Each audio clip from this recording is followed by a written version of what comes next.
Hello and welcome to episode 2 of the Very Metal Diary of Cleo Howard. Friday, 17th of January. Ian wasn't at school today because it was his granddad's funeral. He said he's coming to the pub tomorrow though.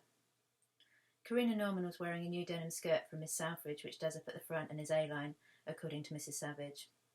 She was showing off about it in textiles and saying she still has loads of Miss Southridge gift vouchers left from Christmas. In Claudine at St Clair's, the headmistress tells the girls that they should judge people on who they are, not what they have. But Mrs. Savage just said what a complicated pattern it is, because it's in sections, and it has buttonholes, and denim is hard to work with. Mrs. Savage looks like she buys all her clothes from BHS, even though she knows how to make them. It's a bumper week for squash cakes. Mum came home with a slightly flattened Black Forest Gatto. A new series of Red Dwarf started tonight. I taped it and will take it round to cheer Ian up. Crichton used an attachment in his groinal socket to stir Lister's tea because Lister had swapped Crichton's head and taken out the gilt chip so they could go back in time for curries. I wish I could take out my shyness chip. Saturday, 18th of January. Ian said his granddad's funeral was horrible. He wore a shirt and tie and his nan and his dad were both crying. He hasn't seen his dad cry since his mum left. He said afterwards everyone sort of perked up a bit, and they had some sandwiches in the back room of the pub near his nan's. His dad put Elvis's Always on My Mind and Wooden Heart on the jukebox, and then he put Queen's Fat Bottom Girls on because he still had a credit left. Ian's dad Terry firmly believes that Elvis is alive and well, and he just got sick of being famous and vanished. Tonight, T. Reg, Dazza and Bob were out. The conversation was mostly about music. We always avoid talking about school when we're at the Green Man because A, it's boring, and B, we're pretending to be not at school in order to drink there. The best song played on the jukebox tonight was Machine Head's Davidian. We also heard ZZ Top's Legs, and we always giggle at the bit where it says fanny, even though it means bum in America. Sunday, 19th of January. Today was Access Day. Mum and Dad have agreed he can see me every fortnight. There is not much to do in Reading on a Sunday.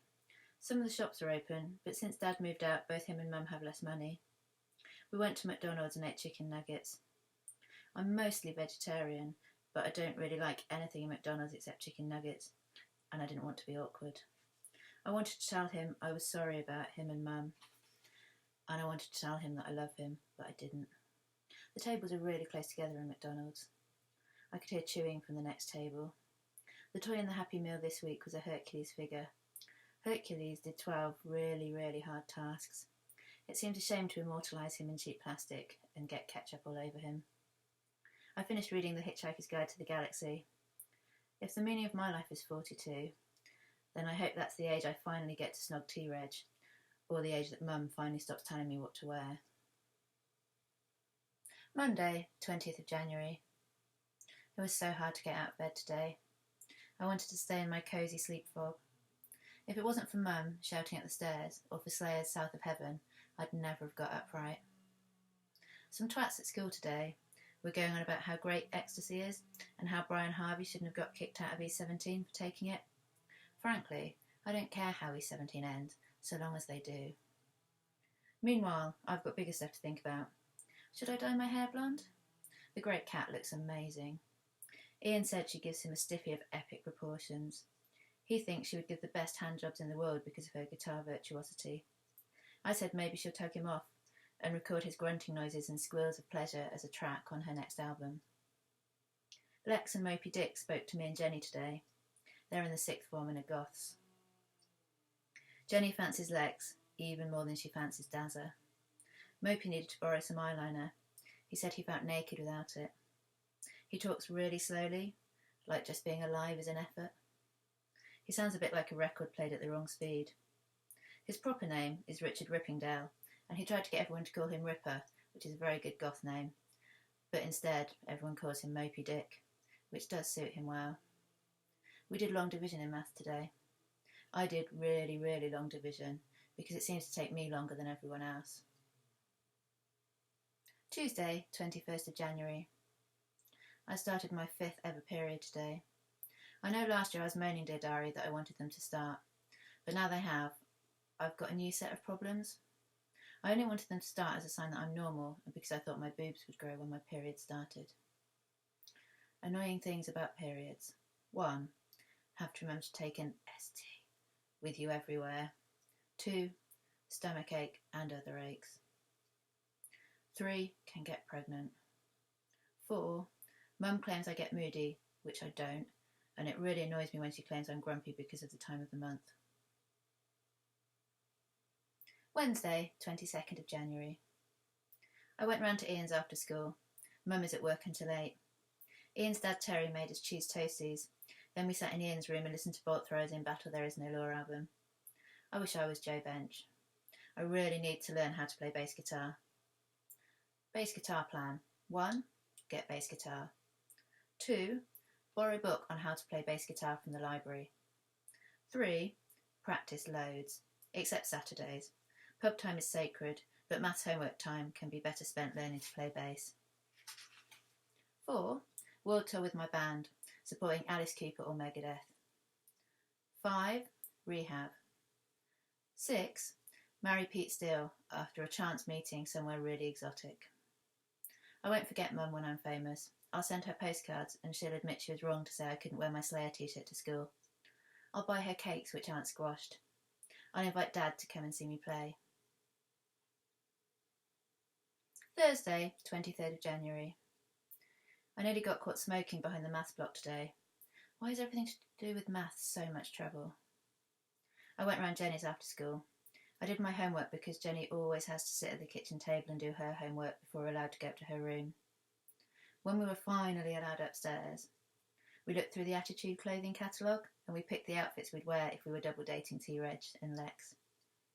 When I got home, I finished reading The Outsiders by S.E. Hinton. It used to be a set text for English, but it isn't now. It has a ginger girl in it called Cherry, and she gets asked if her pubes match her hair. My blood ran cold at the thought of this still being a set text. I'm even glad it's Macbeth this term. Although, the trouble with Shakespeare is that it's all about kings, and I don't do history, I do German. The Outsiders was a good book, though, and more relevant than Shakespeare, because in it there were people at their school in America who like all the mainstream stuff. In Reading, this is the Spice Girls and Oasis. And then there were the Greasers, who were much more interesting. The whole book was about the Greasers.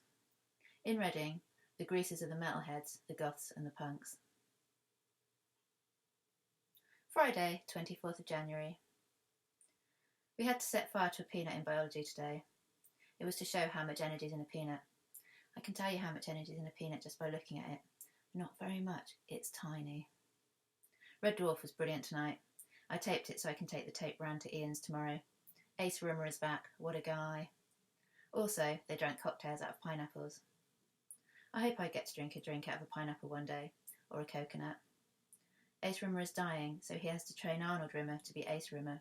Ace said that there have been loads of aces, and they all recruit the next ace before they die.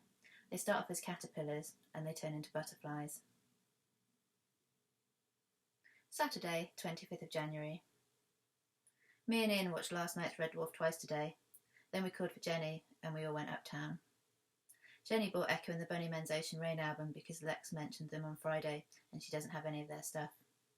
She talks to him like he's a normal person and not A, 2 years older than us, B, one of the fittest males in the entire school. Yesterday she just said hi, and she asked him what was on his Walkman. We went straight to the Green Man after we'd been to the shops. Bob and STR were there, with Ella and Lizzie. Bob and Ella were sort of flirting, and STR and Lizzie definitely weren't. I've never known Lizzie to have a date, but Ella has had a couple of boyfriends. Ella said John Bon Jovi gives her a special feeling in her lady place. T-Reg also came to the pub tonight. He sat next to Ella, across the table from me. He accidentally kicked me once, but that is as close as I got all evening. Bob bought some condoms from the machine in the men's loo, just in case he got lucky. The only way he would get lucky would be if Ella squinted at him and he looked sort of Bon Jovi-esque and ravishable. Sunday, 26th January. I lay in bed listening to Zodiac Mindwarp and the Love Reaction's Tattooed Beat Messiah over and over again. I listened to this all week on the last family holiday me, Mum and Dad went on last year before they split up. Sometimes, when I hear this album, I feel like I'm back in the past. I haven't told you that much about my dad, dear diary. He's called Chaz, and he's tall, friendly, and funny. I've noticed I describe everyone as tall. Maybe this is because I'm not, so everybody else seems to be. Dad used to be the assistant manager of a shoe shop. He said it was a bit like being Al Bundy from Married with Children, which was fine by me, because that made me Kelly, the hot blonde who always dates long-haired men. He's now the assistant manager of a jewellery shop, but not one that has tons of expensive stuff, which I think is good, because it means it isn't likely to be held up at gunpoint. He's too smart for his job, and he reads as many books as Jenny's dad does. He never went to university because Grandad Howard and Nanny Howard couldn't see the point in it.